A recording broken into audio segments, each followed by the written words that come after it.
Bonjour, je m'appelle Julien Guénichot, je suis ostéopathe bioénergéticien et je travaille en hypnose ericksonienne. Aujourd'hui, on va vous présenter ce que sont les troubles digestifs et l'approche qu'en ostéopathie on peut vous proposer.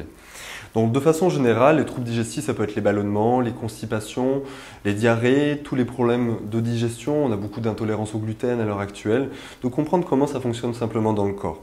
Donc avec le mannequin, on va voir le système, le ventre se trouve, on va dire, dans cette zone-là. Le ventre est innervé par différents nerfs. Tous les nerfs qui sortent ici de la colonne vertébrale vont donner l'innervation des différents organes. Donc c'est quand même assez grand, donc on a beaucoup de nerfs qui vont s'occuper de tout le système digestif dans le corps humain. Pour précision, l'approche en ostéopathie, on va s'occuper également de ce qu'on appelle le nerf vague, qui est un nerf.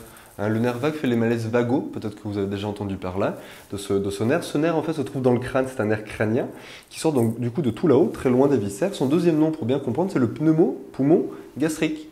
Donc il s'occupe de poumon-cœur et de tout le système digestif. C'est le nerf qui permet la mobilité de la digestion. On appelle ça le péristaltisme, pour faire circuler les aliments dans le tube digestif et être digéré au fur et à mesure. Ce nerf, il sort du crâne. Donc un ostéopathe va regarder cette base du crâne, voir si elle n'est pas pincée, s'il n'y a pas des problématiques ostéo-articulaires, musculaires dans cette zone-là, pour pouvoir libérer l'innervation de ce nerf qui donne l'innervation de tout le ventre, de tout le système digestif.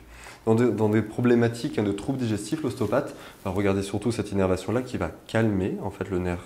C'est le système moins incendie dans le corps humain, le système parasympathique qui permet la digestion.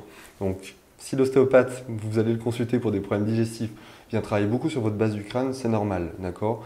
Vous comprendrez, ça vient de cette innervation qui donne l'innervation du ventre.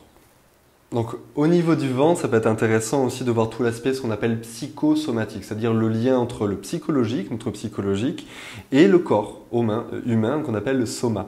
Donc l'idée aussi de voir que tout le système digestif, en médecine chinoise, il explique très bien, correspond à tout le système des émotions. Donc l'idée aussi de pouvoir prendre conscience, chacun de nous, quand on a des troubles digestifs, est-ce que je ne suis pas dans une restriction un peu de mon système émotionnel? Est-ce qu'il n'y a pas des choses qui me perturbent émotionnellement?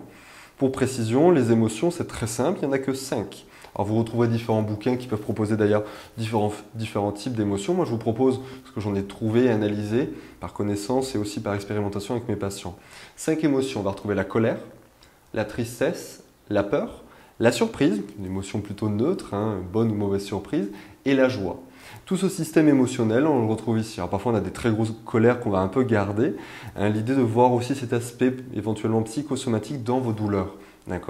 L'ostéopathe ou le médecin ou le spécialiste gastro-entérologue va rechercher, lui, les pathologies liées à ce système digestif.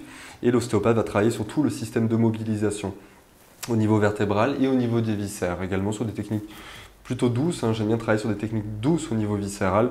C'est quand même une zone très émotionnelle, donc d'être très respectueux de cette zone. Vous pouvez simplement vous faire des massages, vous pouvez également consulter des thérapeutes, alors des masseurs qui vont être spécialisés sur des techniques en Ayurveda par exemple, qui permettent de mobiliser, en plus avec des principes actifs dans des huiles, tout simplement des principes naturels, qui permettent de remobiliser cette zone pour permettre un meilleur drainage. Pour information, les prises de poids également, parfois qu'on ne comprend pas malgré qu'il y ait beaucoup de sport, regardez, ça peut être simplement des problèmes de mobilité dans ce tissu viscéral que l'ostéopathe sait traiter. Donc peut-être à tester, voir si pour vous ça peut être une bonne approche complémentaire à la nutrition, complémentaire à tout plein d'autres techniques alimentaires cette fois-ci.